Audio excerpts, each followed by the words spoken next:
वेदांत सिद्धांत गोचरम तम गोचरम गोविंदम परमानंदम सद्गुरु प्रणतस्म्यहम.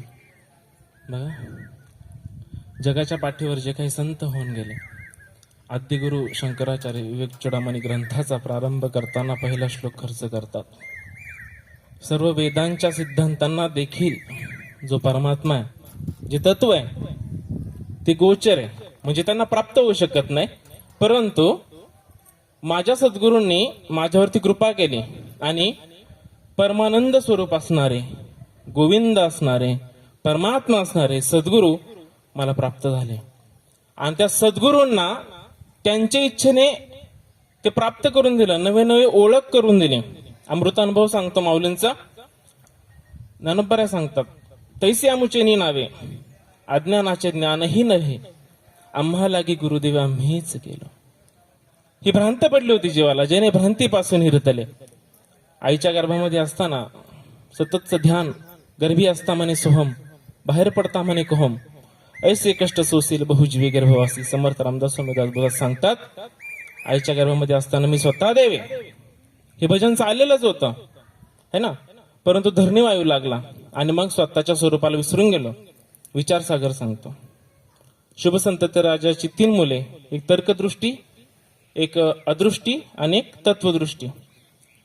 हे 3 मुलं श्रीगुरूंना शरण जातात आणि श्रीगुरूंना प्रार्थना करतात की आम्हाला आत्यंतिक दुःखाची निवृत्ती आणि परमानंद सुखाची प्राप्ती करून घ्यायची आहे. श्रीगुरु हुशार असतात, न सांगता तुम्हा कळू येते अंतर, अंतर्ज्ञानी असतात संत. ओवी चाललो होतं, मला ओवीच घ्यायची होती की ते ज्ञानाचे चालते बिंब, त्याचे अवयव सुखाचे गोंब, ए माणूसपणाची भांब लौकिक भागो. मी तर कोणाला उपदेश पण करू शकत नाही, माझी अवकात नाही. त्याच्यानंतर जसं दादांनी सांगितलं, परब्रह्म ब्रह्मतत्व ही अनुभूतीची गोष्ट आहे आणि त्या तत्वाची वर्णन करण्याची हिम्मत नवे नवे बोलू शकत नाही तत्वाविषयी. मी काय बोलू शकतो तर या व्यासपीठावर बसून माझ्या संतांचा मी जय जयकार नक्की करू शकतो. का? कारण बाहेर जगामध्ये फक्त ज्ञानोबा तुकाराम, ज्ञानोबा माऊली तुकाराम जे गोष्ट निव्वळ चाललेलं आहे हो. पण मगाशीच आपल्या एका महात्म्यासोबत 1-2 वाक्य बोललो मी, चर्चा झाली की ज्ञानोबा तुकोबा कोणी पाहिले हो, पण आपलं भाग्य आहे, आपलं परम भाग्य आहे की आपल्याला हे ते ज्ञानाचे चालते बिंब, हे चालते बोलते संत आपल्याला आत्ता आपल्या डोळ्यांना दिसतात. मग दिसत असून सुद्धा मला तो अनुभव येतो का की त्यांच्या अवयव खरंच ज्ञानाचे अवयव आहेत, सुखाचे कोंब आहेत. त्या संतांसोबत असलं ना की आठव नाठव गेले भावा भाव, झाला स्वयमेव पांडुरंग. आज आपण सर्वजण शेतकरी वर्ग आहे, काही मुंबईचा नोकरदार वर्ग आहे है ना, सर्वजण कामामध्ये बिझी आहेत. मुंबई ही घड्याळच्या काट्यावर चालते आणि गावावरून पण काही माणसं आली, ही पण रोज कामामध्ये बिझी आहेत. परंतु आता या धर्म मंडपामध्ये आपण जेवढे काही लोक बसलेत ना, आपल्याला घरचं विचार, एकाच्या डोक्यात विचार येत नाही. याचा खरा प्रमाण, खरा पुरावा म्हणजे आपण बरोबर संतांनी दाखवून दिलेल्या मार्गावरती चाललोय. ऐसे हे ज्ञान पवित्र एक निधान, जेथे विटाळलेले मन चोख कीजे. ज्ञानोबा सांगतात, असे हे ज्ञान आहे ना, विटाळलेलं मन, अनंत जन्माचे अनंत संस्कार या मनावरती झालेत. वास्तविक व्यासपीठावर बसल्यावरती, धर्ममंडपामध्ये संतांच्या सभेमध्ये बसल्यावरती आता सुद्धा आपल्या डोक्यात काही विचार येत नाही. पण आता जो अनुभव आपण घेतोय ना आपल्या संतांच्या मांदेळामध्ये बसून, तोच अनुभव सतत आपल्याला घरी जाऊन पण घ्यायचा आहे.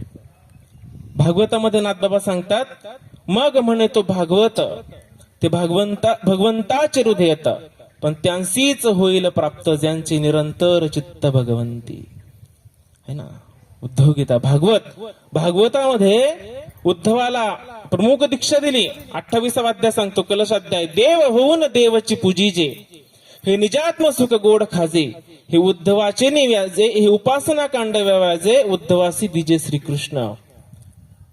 अजून एक प्रमाणे आपुली पूजा आपण करावी, ही ठाव जवळ हाटी नाही, तर कासिया ती पूजा जाणीवे चक्षिणा, त्याहून अज्ञानी बरा दिसे. श्रीकृष्ण परमात्मा उद्धवाला सांगतो, उद्धवा देवाची भक्ती करायची ना, आधी स्वतःला देव करून घे. पण इथं आल्यावरती जसं आपण पुढे पुढे आलो ना, आपल्या सर्वांना कळलं की आपल्याला प्राप्त नाही करून दिलेलं, आपल्याला फक्त त्याची काजळी काढलेली आहे. मी अविवेकाची काजळी फेडून विवेक दीप उजळी. तर योगिया पाहे दिवाळी निरंतर.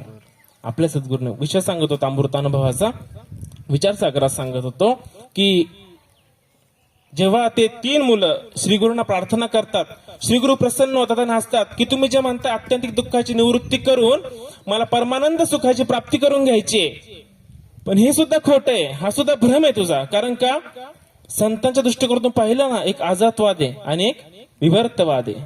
जगत झालेच नाही. आद्य गुरु शंकराचार्य विवेकचूडामध्ये सांगतात, ब्रह्म सत्यम जगन मिथ्ये तेवम रूप विनिश्चय सोयम नित्य नित्य वस्तू विवेका समुदायतः. ब्रह्म सत्य जगत मिथ्या. संत म्हणतात जगत झालेलंच नाहीये, है ना, रज्जू सर्पाकार किंवा बाबा सांगतात किरडू तरी कापडाचे. जगत झालेलंच नाही हे संतांनी सांगितलं आणि नव्या नव्याचा अनुभव पण आणून दिलेला आहे. पण तरी पण कधी कधी मला काय, मी कोणाला उपदेश पण करत नाही, कोणाच्या भिंतीला वळवायची ताकद माझ्यात नाहीये. मी माझा अनुभव सांगतोय की संतांसोबत असलं की मला वाटतं जगत नाहीये, खरंच नाही. परंतु जेव्हा संतांपासून थोडासा जर बाजूला गेलो, है ना, तुका म्हणे पाहिले मागे तेवढ्या वेगे अंतरला. म्हणून आपल्या गायकवाड त्यांची एक आवडती ओवी आहे, या हरपले आपण आपे पावे ते संता ते पहावे घेऊसावे म्हणून वानावे ऐकावे तेची सदा. हरी बोला नाही तर अबोला. बऱ्याच जणांना प्रश्न पडतो बाहेरच्या, बरं का, इथे सगळे चकोर आहेत. डुमरे काकी प्रमाण सांगतात, मी एक आवडीच आहे त्यांच्या, आठवण आलीच बघा, नाही तरी पण त्या भाग्यवंत घेती वेचून मोल भार ओझे मेले वाहता काही. भाग्यवंत आहे आपण भाग्यवंत आहे. आपल्याला असे संत भेटलेत ना की मी तर म्हणेल, बाबांना तर विवेक चूडामणी सांगितला दुसरा भाग जो आहे, बरेच जण म्हणतात आपले की विवेक चूडामणीचा पहिला भाग जास्त आवडत नाही. का आवडत नाही? दुसऱ्या भागामध्ये जीवनमुक्ताचं वर्णन केलेलं आहे, ते नाही वाचलं तरी चालेल मी तर म्हणेल, पण पहिला भाग का वाचावा? मुमुक्षत्व काय असतं, हे ज्ञान मिळवण्यासाठी किती साधना, किती तप, किती अनुष्ठान, साधून चतुष्टय सायास, ते पहिल्या भागात कळतो की हे ज्ञान आपल्यापाशी आलं ना. मी तर नेहमी विचार करतो झोपताना की दृढ अप्रोक्ष होईल तर होईल संतांच्या इच्छेने, परंतु झोपताना फक्त एकच विचार करतो की माझ्या पदरी असं कोणतं पुण्य होतं की एवढं जगाच्या पाठीवरती नवे नवे हे ज्ञान, जे पवित्र ज्ञान आहे, जीवनाचं अंतिम सत्य, जगाचं सृष्टीचं अंतिम सत्य, हे माझ्यापर्यंत नक्की आलं तरी कसं, हा विचार मी नेहमी करतो. कारण सोपी गोष्ट नाही. हे ज्ञान भेटण्यासाठी विवेक चूडामणी पहिला भाग सांगतो, खूप मोठा अट्टास, खूप मोठ्या परीक्षा बऱ्याच ठिकाणी द्याव्या लागतात. आपली काही माणसं बाहेर जाऊन आली, माझे मित्र है ना, त्यांनी पण त्यांचे अनुभव सांगितले की हे नाम भेटणं खूप अवघड आहे, सहजाची भेटत नाही, है ना, असं हे ज्ञान. त्याच्यामुळं जेव्हा संतांसोबत मी असेल त्यावेळेस तर आपलं ते होऊन जाते हो, पण संतांपासून जेव्हा आपण बाहेर जाऊ, पण हे म्हणणं सुद्धा जर तसं पाहिलं संतांपासून बाहेर जाऊ, तर हा सुद्धा एक भ्रम असू शकतो माझा. कारण ज्या परमात्मा वस्तूची, ज्या आपल्या स्वतःच्या स्वरूपाची ओळख आपल्या संतांना आपल्याला करून दिली, जे तत्व माझ्यात आहे, जणी म्हणे आत्मा एक सर्व भूती तो व्यापक, जणी म्हणे आत्मा एक सर्व भूती तो व्यापक.